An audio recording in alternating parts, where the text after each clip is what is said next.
So exciting to be here for 100 years of the Iron Ring.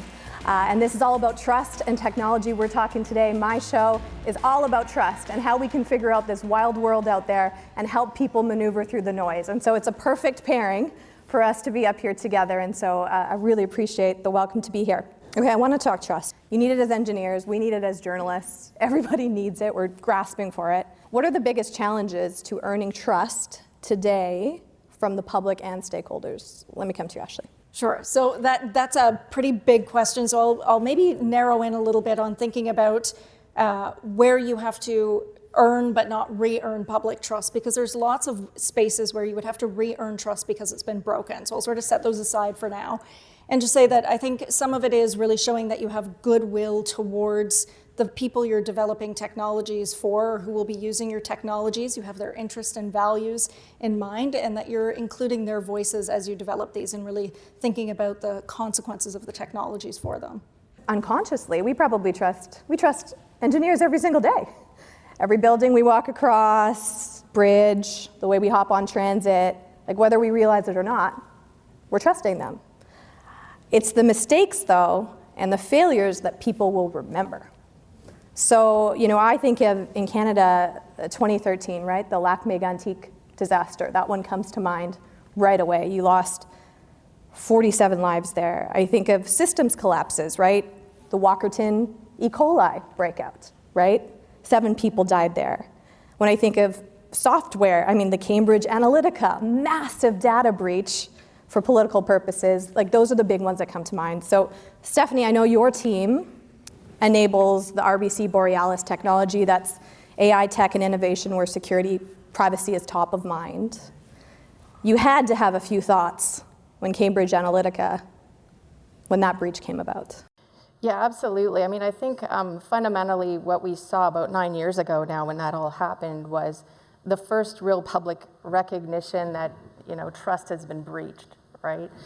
We've really breached public trust in terms of not being transparent about how information that's been collected through tools that have been around for quite a while is being used. And so that was quite a shock. And there was a global response to that event as we saw privacy regulations throughout the globe sort of emerge or be refreshed, let's say.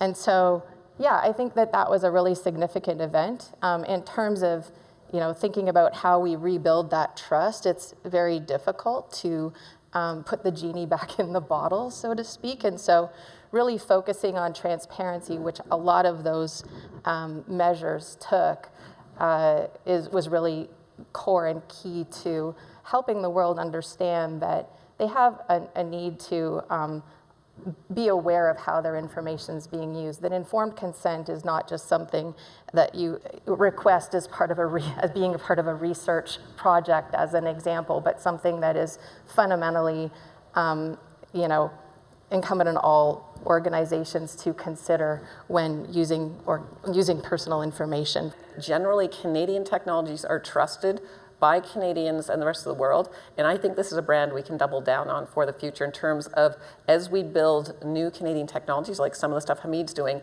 that these are trusted by design. And this is a brand that we should be building in Canada, very intentionally. Yeah, absolutely. Like the value, we putting our clients first and really being a relationship first bank.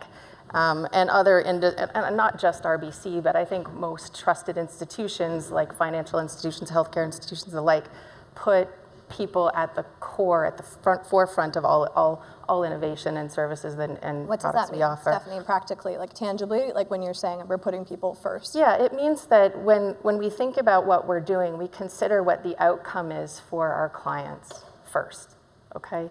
And so thinking about what we want to achieve, how we want people to feel about working with our experiences, the kinds of experiences that we have in finance and banking. We want to make things simpler. We want to take away the pain. We don't want to incur more. And we want to make sure that people understand how we're using their information as well. A lot of that transparency comes through communication. And I think when there's a massive failure, as a communicator, I'm always watching it. Ashley, is there an instance, you don't have to name companies here, but is there an instance you can point to that you said that communication after that failure was a disaster. I think the earthquake in L'Aquila was a good example of where scientists were trusted to tell publics what they needed to do. So before this earthquake happened, the public felt that they were told small earthquakes would dissipate the energy, so they were safe sleeping inside. This is a medieval town, right? So there was a practice of sleeping outside when there may be an earthquake. And I think it was over 300 people, unfortunately, died. So the scientists were brought up on charges in Italy. So this is a very complex story, but part of the story, I think, for communication was that the public felt they had been misled in the communications about what they needed to do and how to protect themselves. And building that trust back, the scientists were later acquitted after being initially convicted, but building that trust back is very challenging because you've already broken that relationship. So there's no silver bullet to doing that. You've kind of got to work at it over and over by demonstrating you do bring that goodwill, that interest in serving that public to them. And I think that's a slow process. Mary, I want to talk about trustworthy tech. So often, engineers will build an app, build a software, and then they pass it on, right? The CEO, the board's in charge of it all of a sudden. It could be for good or for bad. What responsibilities do the inventors, the originators of that technology and app, for example, retain once they build something?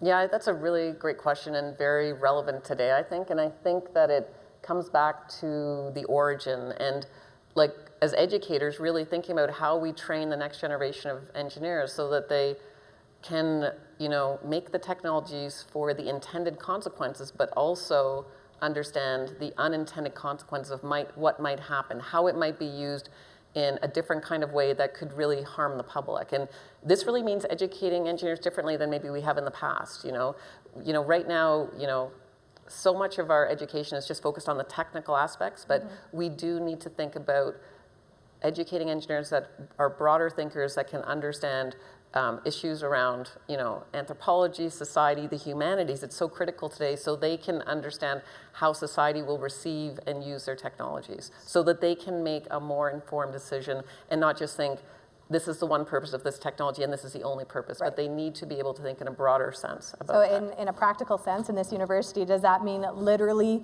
crossing over classes and having students from different sectors in the same room? Absolutely, absolutely. So last year we pioneered an iCapstone, which is an interdisciplinary capstone. This is the kind of culminating project students work on. So for the first time ever, we had engineers working with students from the arts, students from our faculty of health, et cetera, on a problem space so that they could learn each other's languages, they could learn how each other approaches problems, and it was an amazing outcome. They absolutely loved the experience, and they learned so much in doing that. Hamid, I haven't forgotten about you. I'm right here. Okay. I can talk a lot, so that's okay. When I was thinking about this talk, I was also thinking about Boeing 737s being in the spotlight, right? Multiple crashes, a grounding of fleets in recent years. The main criticism was that there was design flaws with a software system and internal pressure to compete with Airbus. Hamid, how do you guarantee a quality Starbucks level Frappuccino when we are operating in a Tim Hortons driveway mode? Yeah, well, first of all, you make sure Tim Horton doesn't get sold to a U.S. company. That would be the first thing you do. No, but I think it's. I think one of the important things, and a lot of people here are in deep tech and developing these technologies, which are world's first, right? And for world's first development, you can't try to do everything yourself. You have to, if you want to go at pace, you have to bring an ecosystem with you. People who are in charge of different parts of it, and it's a trusted ecosystem. In our case, for example, in semiconductor, it'll be the foundry, it'll be the packaging, it'll be the design, it'll be the, and if you want to accelerate this, you need everybody to have a skin in the game, to really go together and innovate together. I think that's really the secret of trying to go faster, not just yourself go faster, because you could be galloping 5 hills ahead on your white horse, right? And then you look back and see, well, the ecosystem is not there, right? So you will not be able to build something that is mass producible at cost-effective points. So it's about identifying that trusted ecosystem with very few people, because as you know, as soon as you introduce more variables, your risk starts to go up, right? So you want to have a trusted circle that can innovate in their domain, group them together, and then you have a powerhouse to be able to do innovation at speed that is required. But if you're doing it at speed, sometimes others are going to beat you. And sometimes you're going to lose those profits. Sure. No, absolutely. I think it's, you have to, it depends on who your customer is and what do they value. I think sometimes when you talk to customers, they value the quality of what you've done and the step you've taken versus something that is, hasn't been tested and it's innovative, but we don't know what the implication is. I mean, bigger customers generally are a lot more careful in terms of selecting new technologies, and they take this trust and your supply chain integrity, all of those things into account, on top of the value proposition you bring them. Because they want to make sure they can deliver this at scale. Right. They don't want to go in something that is not proven. Stephanie, you're nodding. I'm sure you've been in some of those high pressure situations. Yeah, absolutely. I think that every organization finds a way to strike a balance. But I recall reading a study that Cisco did just a couple of years ago, where they were taking a look at at companies or organizations that had put frameworks into place to enable things like privacy and transparency.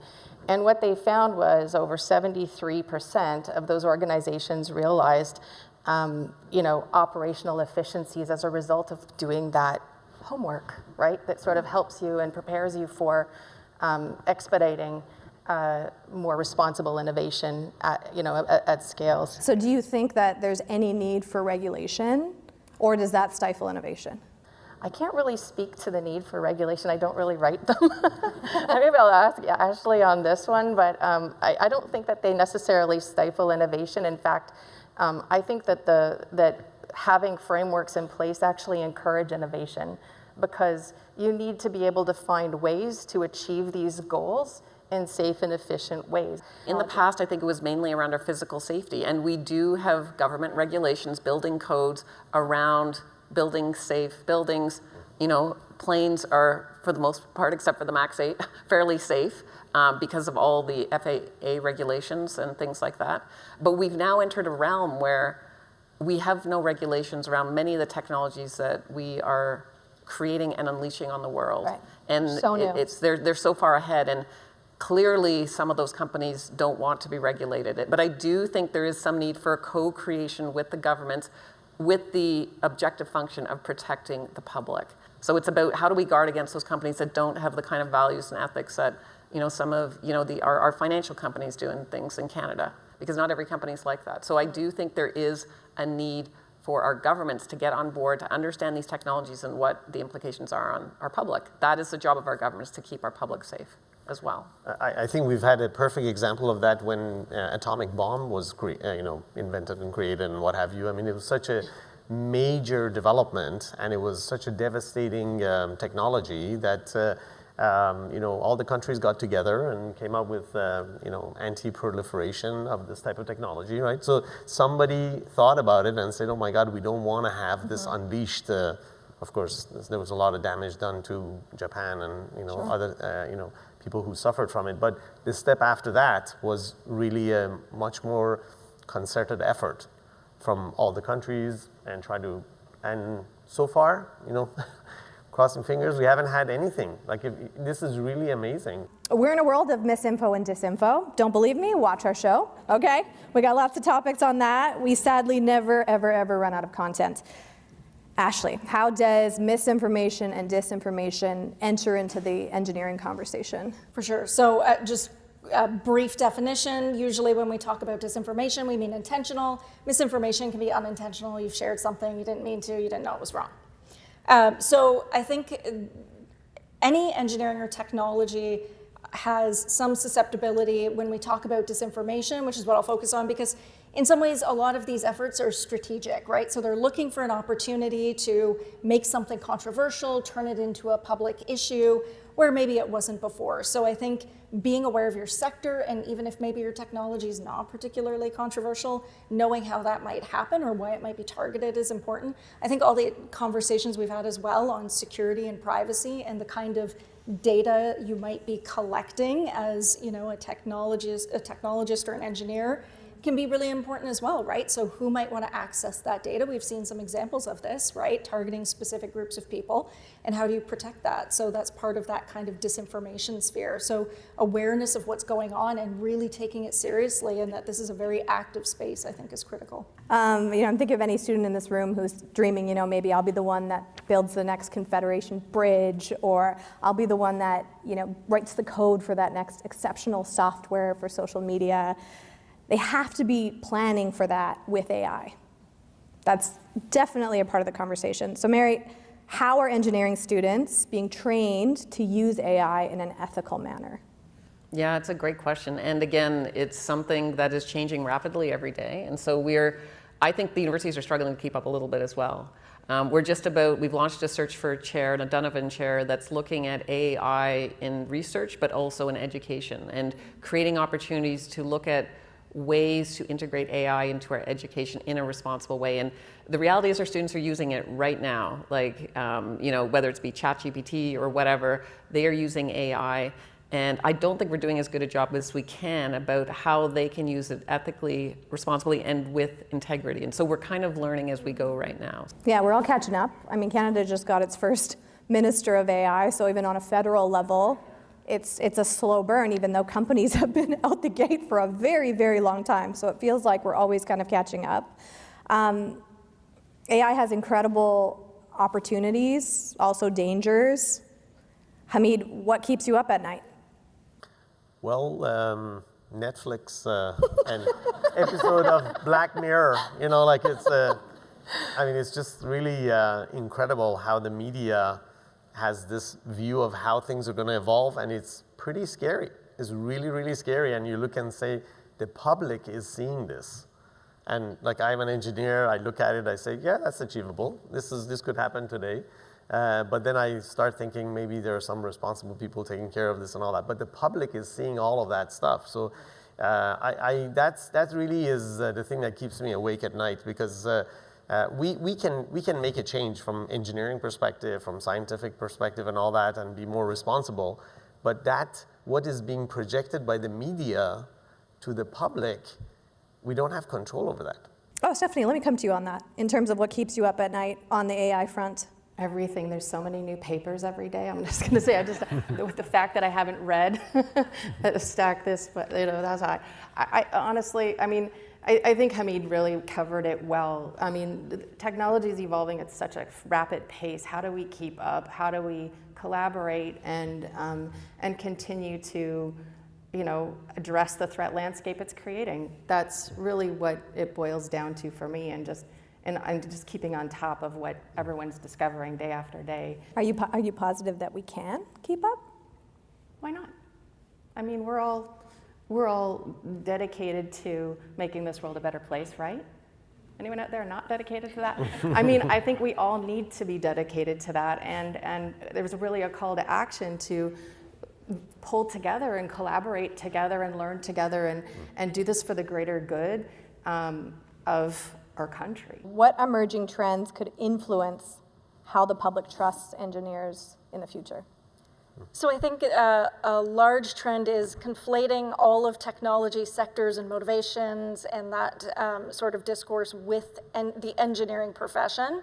So I think separating that out and thinking about what are the obligations of different professions and which professions maybe don't have those obligations, and how do we, again, to your point about complexity, right? How do we sort out what the motives are for different actors? I think that'll be an important trend, so that if engineers want to build and earn trust, ensuring that it's clear why their approach is a little different is really important. Okay, we got questions.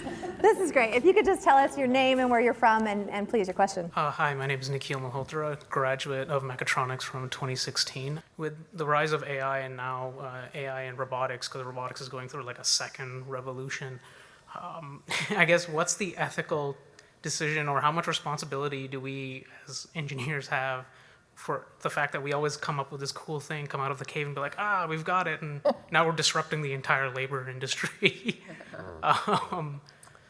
Like, I guess, like, Yeah. how much do we bear that responsibility? And then, of course, there's also the business leaders that take it and run with it. Yeah. It's a great question. I don't think that invention happens overnight, right? Yeah. So I think you probably have been working at it for several years, and that's the time you're thinking about the implications as well, right? So it won't be like you will come out with something that you haven't thought about anything about. So I think the progression of it is really during that journey, you start to see the applications. When you talk to customers or other things, you realize, oh my God, wait a second, like this thing could actually, do something to my child or whatever. Like, it's that journey that I find you will self-regulate. Yeah, I mean, when I hear that question, I hear like some personal angst in there. So like, is there personal angst in what you're creating ever, Stephanie? Like, I can think back to like one of the areas that, I worked in is in master data management, which is like kind of bringing together the version of the truth around client information and then looking at that through different lenses. And angst for me was the realization that that same technology could be used to do exactly the opposite. Right? Derive profiles and that kind of thing, right? So yeah, there's definitely angst, but sometimes you can't see it. You can't see it ahead of time, and so you step back and you reevaluate, and then that's how other innovation comes about and why I'm sitting here today. Hi, my name's Lucas. I'm a mechatronics engineer. I graduated last year. My question is, we've seen this real revolution with AI that's been equated to the Industrial Revolution. And, in Canada, we generally ask a lot of questions around safety, and in the government, there's committees and subcommittees, and a lot of people my age have just expressed frustration with maybe the slowness of innovation and how they would much rather go to the US that is now currently looking to deregulate and make twice as much while doing so.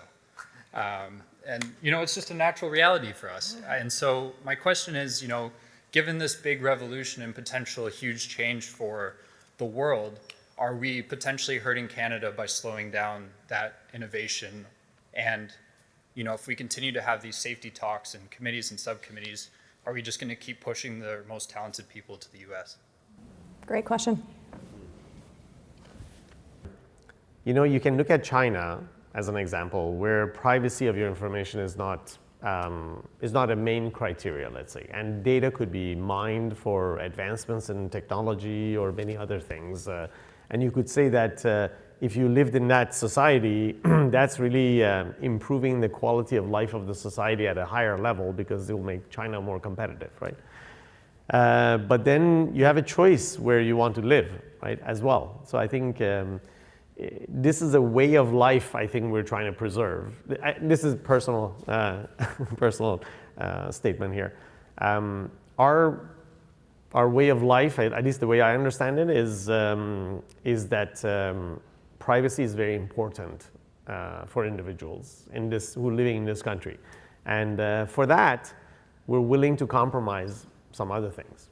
So for example, we have a social system for school, for healthcare, from all these other things, and you could say, yeah, they're not at the best level. If we privatize it, we could get something better, right? But that mindset has brought a lot of people from other countries to this country, and if you're looking for that other thing, like maybe that is the best thing, to go to US and seek that, see how is that society, and then come back. No, I'm not saying this will be the journey, but I've seen a lot of entrepreneurs and other people going through this journey around the world and then coming back to Canada again and then thinking, okay, well then, what did I learn? What can I do here? So maybe part of the journey is to go to US and see it. Anyways, that's just my thoughts. I might just add, I think you really need to think about your value system. And I know a value system can morph and change maybe over time. And I completely hear you about the frustration. I think we attract some of the most ambitious students here at Waterloo, and they are frustrated. But I would also encourage you to think about staying here and helping us change as a country and speed things up a little bit. Everybody, thank you to our panel tonight.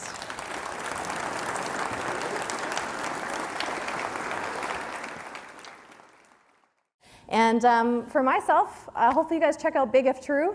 It's a show on TVO Sunday nights at 8 p.m. And of course, we're on YouTube in smaller clips at Big If True TVO.